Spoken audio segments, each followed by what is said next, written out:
Hey guys, welcome back to another episode of Horror Huddle. I'm Stacy Beth. We have Ash here as always.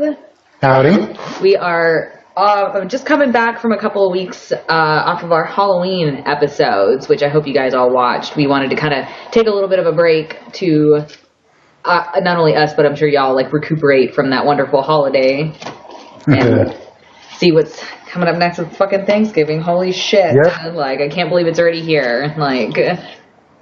You couldn't tell if you went into the store since everything's Christmas related. Everything was Christmas related literally November 1st.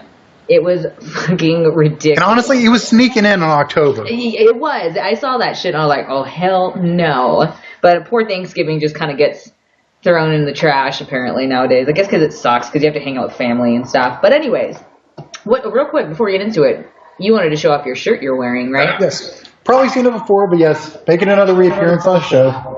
EC Comics inspired Fright Rags t-shirt. Hell yeah. Ah, love it. Okay.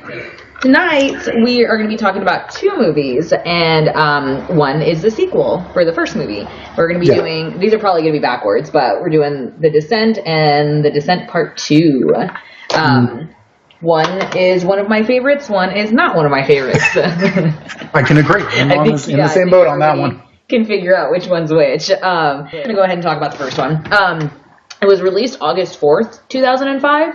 And I remember going to see it in theaters, which was really fun. Saw it with an ex of mine and a whole group of friends, and we were sitting right in the middle of the row, or whatever, the aisle, whatever, the seats and stuff. And, you know, that one major scene when she gets stuck in the rocks was induced so much anxiety that I was Same here. And you're lucky because I think I saw it once it hit Netflix. And I remember when the first time I saw it, I was like, oh my God, I wish I could have seen this in the theaters. Yeah. What is it now? 11 years old now, the movie? Yeah. How crazy. And it still holds up. Still holds up. It's still one of my favorite horror movies. Same. So it was directed by Neil Marshall, who did Dog Soldiers, which we had actually talked about in one of our werewolf episodes, but it never got posted. So we are gonna re-record that because that one's now probably, honestly, that video I think is about a year old now. Or we could just save it and just have just a past episode, just post it, and they're like, wow, he was actually a little bit thinner. I could do a throwback, but I didn't eat all day and I started drinking and it got really weird and crazy. So I don't know. I'm gonna have to rewatch that episode and see if that was the bad one. But yeah, so it was directed by Neil Marshall, who did Dog Soldiers, and he directed, I don't remember which, but he directed a segment of Tales of Halloween, and I don't know which one he did. I can't remember. But didn't we do a video on that? If so, yeah, we did with watch the episode, and you tell us which one it was. I think that was the one with D. Yeah, D guested on that one. Yeah, that was from last year's Halloween episodes, you guys. So if y'all want to check that out, that's a long one. That's like an hour 40, I think. I don't know. Or not even an hour 40. No, it's real close though. It's really long. Yeah, that was rough. Anyway, so this one stars nobody we would know. I'm sure maybe in, the British world you would know who these people are, but the only one I know is Alex Reed. She played Beth because she was in Facility. It was a British movie about this weird kind of, I guess it was some vaccination they were giving a lot of test subjects, drove someone mad. Yeah. She was in it. That's the only one. Yeah, see, I wouldn't know anybody. So it stars Shauna McDonald, who plays Sarah, who's the main character. Natalie Mendoza plays Juno. Alex Reed, like you just said, Beth. Saskia Mulder played Rebecca. Mayanna Burek played Sam. And Holly was played by Nora Jane Noon. So nobody I know, but those are all those are the main characters. Those are literally pretty much, aside from Sarah's husband and daughter, are the only characters, right? I think you've seen the entire movie? Yeah, pretty much. Yeah. Which is, so straight up, all-female cast. Honestly, it's fucking great. Advantage because it's one of those things, if you had known celebrities, even British celebrities, it kind of take you out of the whole, these are real women, kind of down-to-earth quality that they all have, which is a very strong point of this movie. Exactly. So I'm sure the majority of you guys know the basic plot of this, but for those that don't, you shouldn't even be watching this. But so after a terrible car accident that leaves Sarah's husband and daughter dead, she heads out, and this is a year after the accident, she heads out with her friends, all those women, I guess they're all her best friends, and to go on a caving expedition that, of course, goes, south when they start becoming hunted by these like feral creatures that live in the cave. Yeah, subhuman. They're I forgot what I don't even know if I wrote it in my notes what they had them as, but basically they just said, Neil Marshall had said that the crawlers, they call them the crawlers, are according to him are cavemen that have evolved over thousands of years. Underground. Exactly. So it makes sense with the cave drawings they found in a later scene. So okay, just starting off though, hands down, one of my all-time favorite movies. Like ever. It's gonna. I don't know. That's me though. That's me. If I list all time, it's probably my top 20. If I'm talking about the last 20 years, then it's definitely in my top 10, even probably top 5. Yeah, it's definitely my top 20. I mean, I can't even tell you over the last 10, 11 years that it's been out. Like I've seen it. I'm not kidding. Like well over 30 times. Like same here. And I think it's just because. Especially when you look at an ensemble cast, like, group of characters. In horror movies, usually it's 2 characters that you give a damn about. The rest of them are body counts. Yeah. And like we were saying, because they were unknowns fairly, they also the writing. They give these characters so much chemistry, and the fact that you don't even see anyone get clipped within, what was it, about 50-something minutes, an hour? 58. Yeah. Usually in any other horror movie, that would be boring as hell. Yeah. But the way they do it, they craft it to where that 58 minutes or hour, they're literally strengthening the characters' bonds with each other, their likability to the public, to where whenever they do go into some bad shit, you feel for them. You're scared for them because, they actually do their job to make you care. And what was cool is about the first hour of the movie that you weren't seeing the creatures and that you weren't seeing people dying. You were not only were you getting that character development and feeling for these people. Another subplot was the anxiety, the claustrophobia. They hit you with that. So it's like, if you just didn't show me any creatures and it was just a movie about them trying to escape this place that they weren't even supposed to be in. Yes. Still, I feel like it would have been a great movie in itself, and especially that scene that we mentioned earlier very briefly, the scene when Sarah gets stuck, having to crawl through that one tunnel system is like horrifying. I mean, I couldn't breathe during that scene, And that was so well crafted. Exactly. Because it was like they're crawling through the cave, one girl kind of... Real quick, though. But another scene from another movie that kind of like is almost the same as that one scene when the cameraman gets stuck in the catacombs in As Above, So Below. I mean, that was like, oh my gosh, this is just like that movie. Oh my God, that scared the shit out of me. So yeah, I mean, anything like that. And I think a lot of people, that's a memorable scene. And that also just adds to the movie because it was their use of light and shadows because, hate to break it to everyone, every single cave you see in that movie is a set. Oh yeah, which is cool. But they do so well with lighting and everything. It looks real, but also it gives it that dark and what's in the dark. You never quite know, and it's just all that stuff. But even if there wasn't monsters, it would still be a great atmospheric film. Mm-hmm. They could have went without the monsters and it would have been a better film. This one actually doesn't do it. It actually does wrap it up into a great film. The way they just mesh all those things. Yeah. I don't know. I've never seen a movie lately that could do something like that. Yeah, and I mean, that aside, atmospheric kind of stuff and everything, we got to talk about the creatures real quick, the crawlers or whatever. I mean, we can't not. Of course, it's a major part. But apparently, so I think it said that the designers were, Neil Marshall and this guy named Paul Hyatt, and they kind of wanted to give them this Nosferatu look, which you can tell, the teeth, the butt cave, and, like they weren't really buff, they were, which you'll see in the second one. But honestly, I think the design of them worked to its advantage because other than their face, it was very minimalistic. The only thing that made them really look like they were something else is when you got a really close shot of their face, which you hardly ever did. Yeah. Which you saw that was kind of like a human kind of mesh with almost like a bat. Yeah. Because they go into the screeching being, echolocation kind of thing. So, but I thought it was well done. It didn't look cheap. No. And it's cool because, I mean, really, like they said, they're humans that have evolved. Yeah. So, I mean, why wouldn't they look exactly more human than they're not? really monsters. They've just evolved and adapted to their surroundings, you know, so they do maintain that human aspect to them, and that's what makes it really scary, you know. Like, I don't know, I would have preferred like a four-legged creature than something that's like human, but it's like really strong and it can climb on the walls and, you know, fucking tear you to shreds. Like, they're really fucking scary. Yeah, it's not a creature. Yeah, it's not necessarily a monster. It's a naked underdweller. Yeah. You're like, dude, is he going to kill me or fuck me?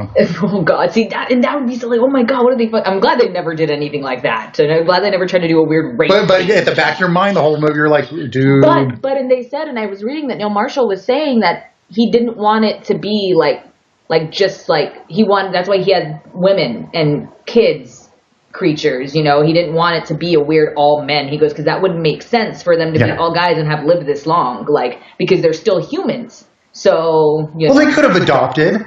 Probably, right? They could have adopted any of the cavers that came in and stuff and made them adapt too.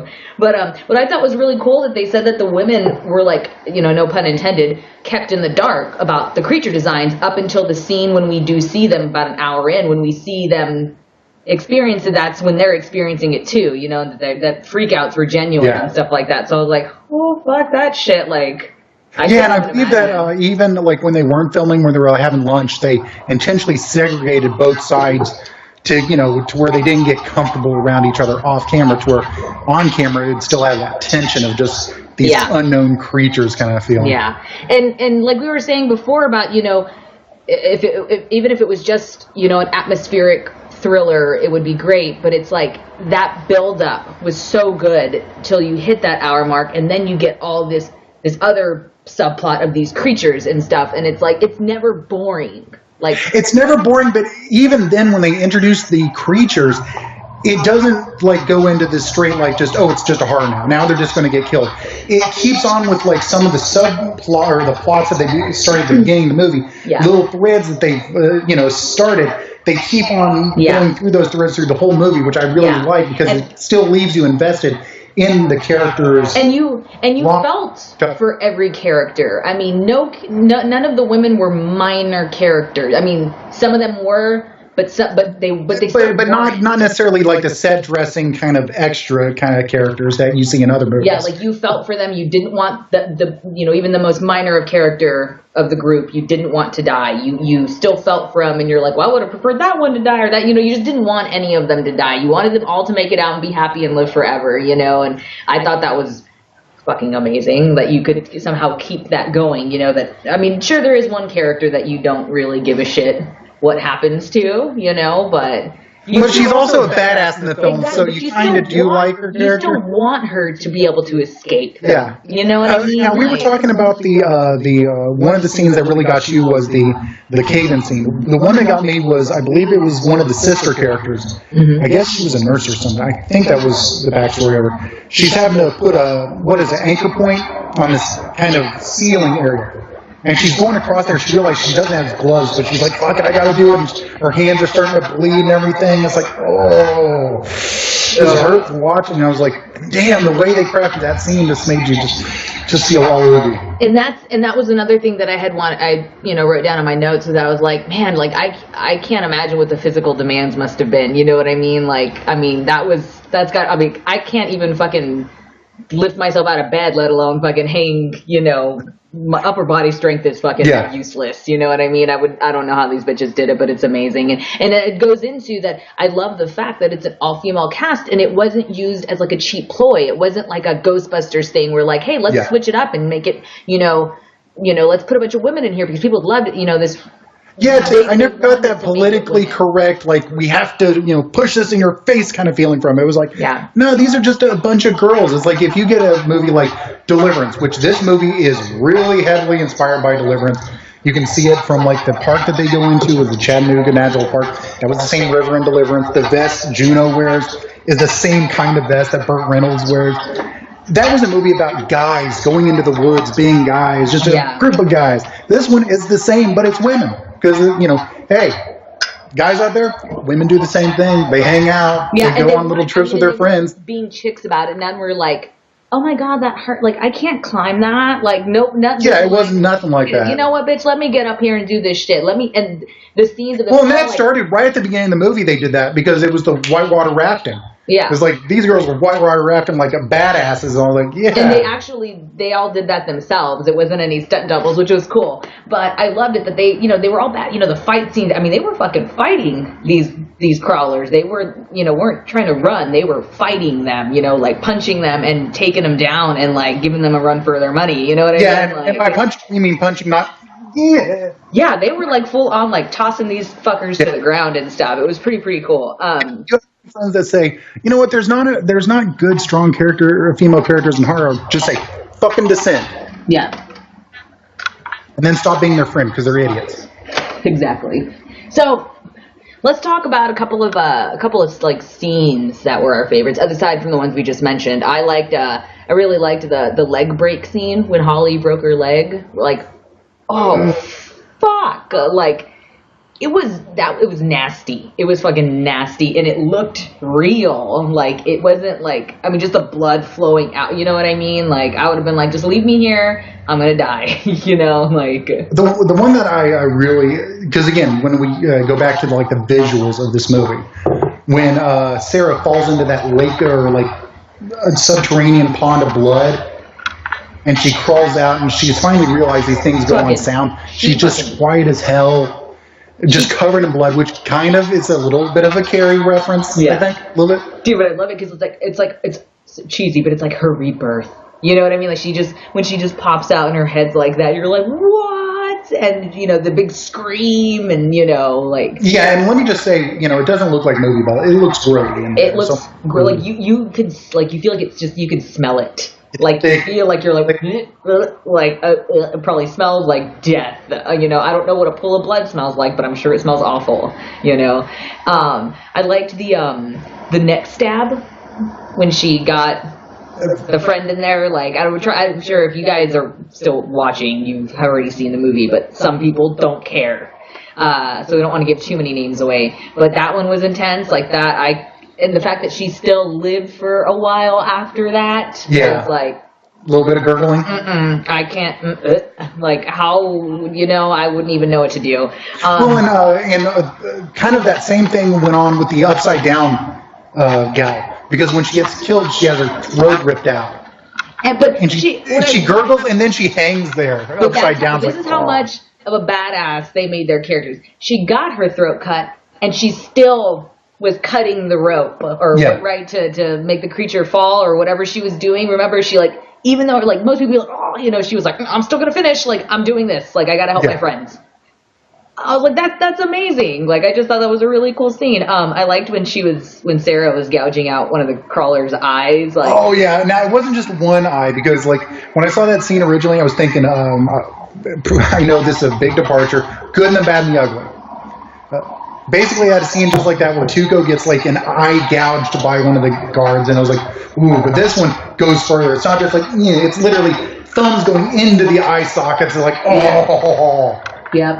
And Juno fighting the other one at the same time was like... Yeah, that was the badass moment of the film. Exactly, yeah.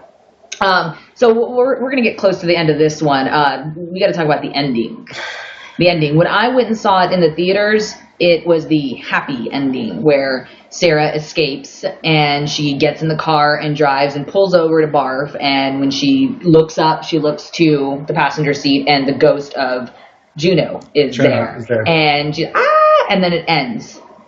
And that's all I saw. And then, a couple months later, of course, I'm looking on it because I fell in love with the movie. So I'm looking up everything I can about the movie. And also, just real quick, Googling The Descent today, their website is still up for the movie. It's so funny. I was like, oh my god. But yeah, so looking it up and stuff, and I saw that there was another ending, and I was like, what the hell? And it's the ending that we both the director's cut. Everybody prefers. It was just a minute was cut off of the American ending, and it had her seeing. Well, it was a minute cut and a minute added. They said it was a minute cut from the North American one. That was supposed to be the whole movie, the original ending. Yeah. And they cut it because North Americans, whatever, didn't like the not happy ending and stuff. So yeah, but again, who were they asking? I mean, I'm sorry, I'm a horror fan, you're a horror fan. Isn't it kind of normal that horror films have that kind of downer ending? Mm-hmm. Well, the downer ending was that, for y'all that don't know, is that she sees Juno's ghost, she screams, and then she wakes up still in the cave where she fell, and she starts hallucinating and sees her daughter there with a birthday cake, and then you hear all the crawlers, and then it ends. Meaning, she didn't get out, she didn't escape. Well, and also that ending, let's go ahead and get into this. The American ending, they changed because they thought, they just can't handle the stupid shit. I thought, honestly, it made what was a really great movie, good movie. And that's the thing, you got to end it strong. The American ending wasn't that strong because it basically said she got out, but she's kind of fucked up in the head. Exactly, yeah. And the unrated DVD has the DVD I have. I mean, pretty much it's like you don't even have to make that an option. It's just the automatic. Yeah. Which I loved the director's cut ending because you realize she's so fucked up in the head. She's in the middle of this darkness. You don't even see where she's at. It's just in darkness. You don't even see the cave. It's just her sitting there with the daughter and the birthday cake. And you start wondering if, dude, is she in a cave? Is this all playing out in her head? Yeah. If the girl is imagination, the cake's her imagination, she's in darkness, so there's no cave. What if she's all in her head? What if the sound of the creatures that you hear screaming are in her head? And then you start wondering, back through the movie, she's slowly going fucking nuts through the whole thing. Mm-hmm. I mean, even when she goes in there, almost gets crushed, she's the first one that says, I just saw something. Yeah. You're like, what if what she saw wasn't real? Yeah. What if that almost dying caused her to fucking snap? Yeah. And what if all the creatures she's been killing, like gouging eyes out, what if it turned out to be one of her friends? I wouldn't go that far, though. I don't think they intended that to be. But I like it because the original ending was left it leaves you, so ambiguous. You could play anything you wanted into it. Exactly, yeah. With the American ending, it's literally, she got out, but she's fucked in the head. Exactly, yeah. So. And also, I hate the American ending for one reason. It spawned a sequel. Yes. Now, with the original ending, the sequel would just be non-existent, would not make sense at all. But of course, because of the success of the first movie, they immediately, like a year later, were like, okay, we want to make a sequel. So that brings us to The Descent Part 2.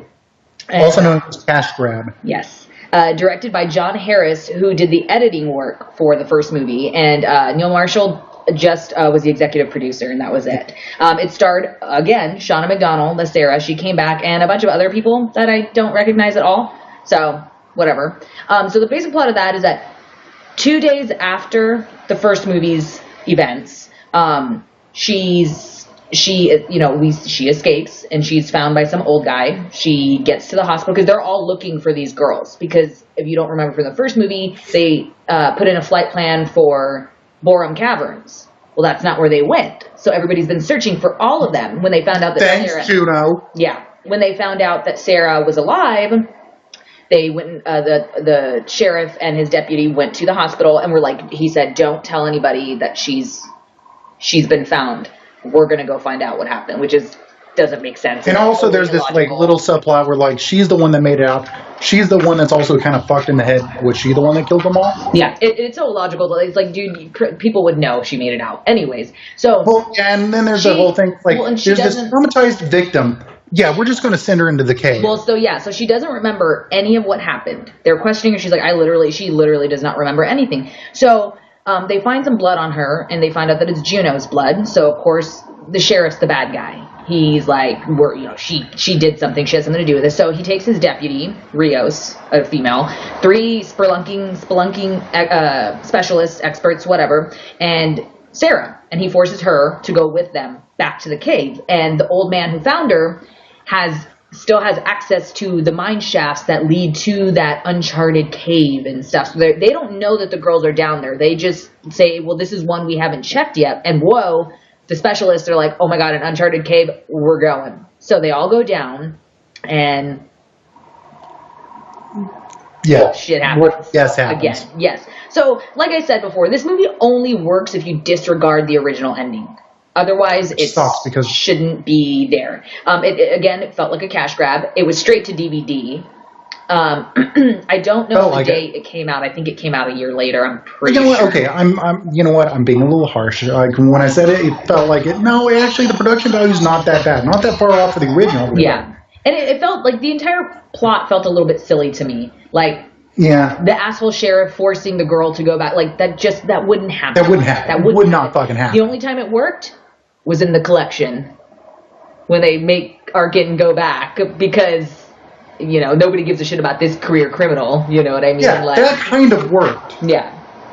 This one, that didn't really. And again, let's compare it to the original. Original, you cared for every single character. Yeah.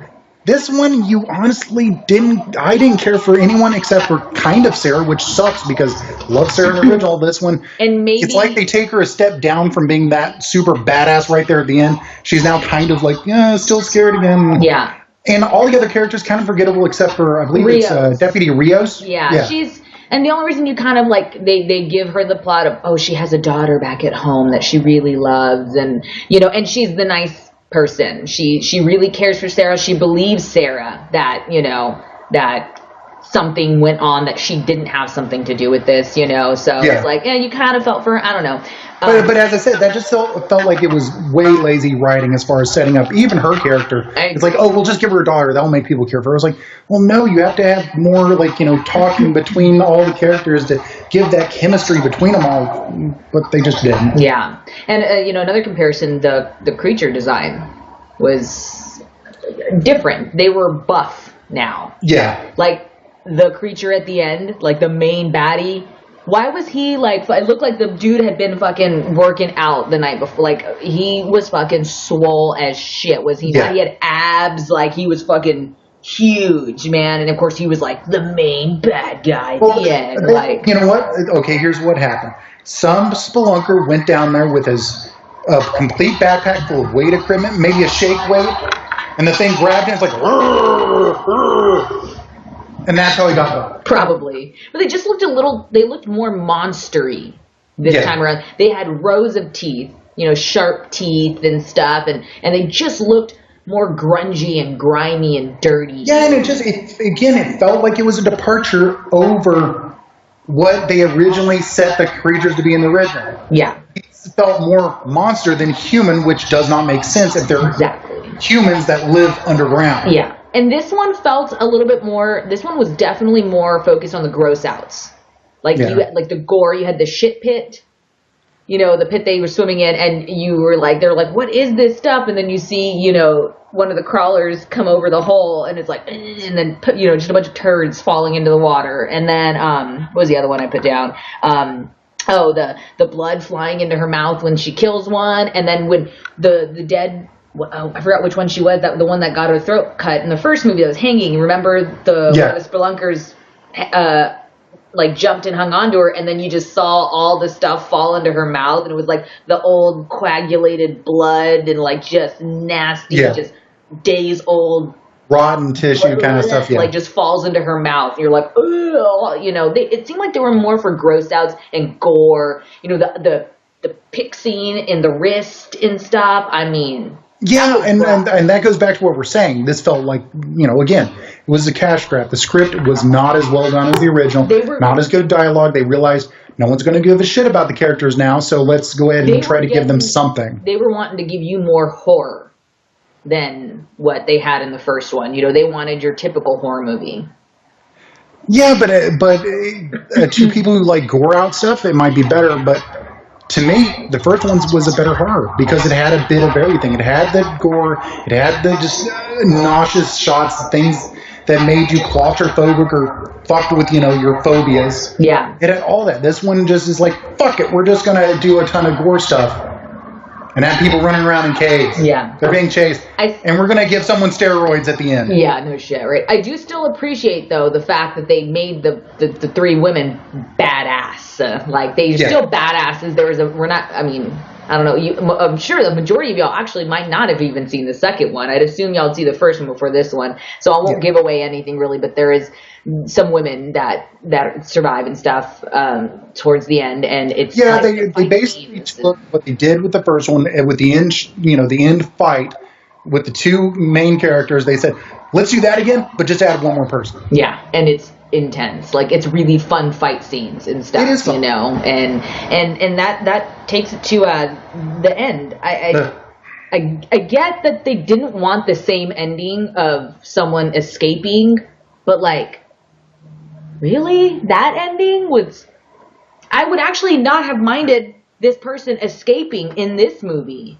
And you know what I mean? Like, that kind of makes me feel weird because, again, why did they change the ending of the first one? Well, they didn't want to have kind of a downer ending. Yeah. What the hell is the ending to this one? It's a downer ending. But it's funny because with this movie, though, and with that character, I actually would have not minded the person escaping and it being a happy ending or a happy ending. You know, I mean, you'd still be and that's the thing. The original was better as like a downer ending. This one would have been better with a happier ending. Exactly. But they went with the downer ending, which makes me feel the whole idea of them changing it, because it's downer ending, that's bullshit. Because they realized if it does well in cinemas, we need to do an ending that will give us a sequel. Well, no, and I think they realized also saying like, oh crap, we got to put a downer ending because so many people hated the fact that we left that one on a happy ending. You know what I mean? So, but it's like, no, wrong time, wrong movie. But the only thing that's common between both of the endings is, first one, the American ending, said, we're going to have a sequel. Yeah. We can have a sequel with this ending. This downer ending at the end of this one literally says where you can have a sequel. Yeah. Now, okay, so to sum it up. Make sequels so we can make money. Yeah. So, to sum it up for part 2, do you hate it? Do you like it? Do you not? Trust me, I've seen many worse films. Spirit in the Woods. But it's definitely not as good as the original. It's something I would say, give it I wouldn't rent it. I would say if you can watch it for free somewhere, watch it for free. I would definitely say I'd recommend a double feature, 1 and 2. Yeah. I won't say you're going to be I wouldn't rent it. happy. That's throwing money with away. the second one, but I also say that you won't. I don't think you're going to finish off part 2 and say, "What the hell did I just watch? This is bullshit. I waste." No, I don't think you're going to wait. It's not a time waster. It's an acceptable movie. It's good for one watch. Exactly, it's acceptable. And honestly, just like I said, I wouldn't rent it. Definitely wouldn't buy it. Right now, DirecTV, if you got DirecTV, I believe it's on demand. The first and second film. The only reason I own it is I think because I'm a completionist when it comes to my physical copies of movies. Hell, I own Exorcist 2. Come on. So, yeah, but I'm pretty sure I bought it for just a couple bucks at like half price or something like that. But so if you're one of people like me, then yeah, sure, get it. You know, I think this is actually might be the first time I've watched it since I bought it, and I don't even remember when I bought it. So, you know. Yeah. That's what we can say about that. Until they make a third one, which hopefully I don't think they will. It's been 10 years, so I don't think they will. Hopefully they don't ever try to remake it. So that's all we can hope for. Oh God. I know, wouldn't that be a nightmare? But all right, guys. I think that wraps it up for The Descent and The Descent Part 2. I don't know what we're doing next week, but we will be back next week for sure. Adam actually wrote a little theme song for us, so hopefully you should be able to hear it on this episode when y'all hit play, which I'm really excited about because it's pretty spooky. So that's awesome. All right, guys, we'll talk to you later. Bye. Take care.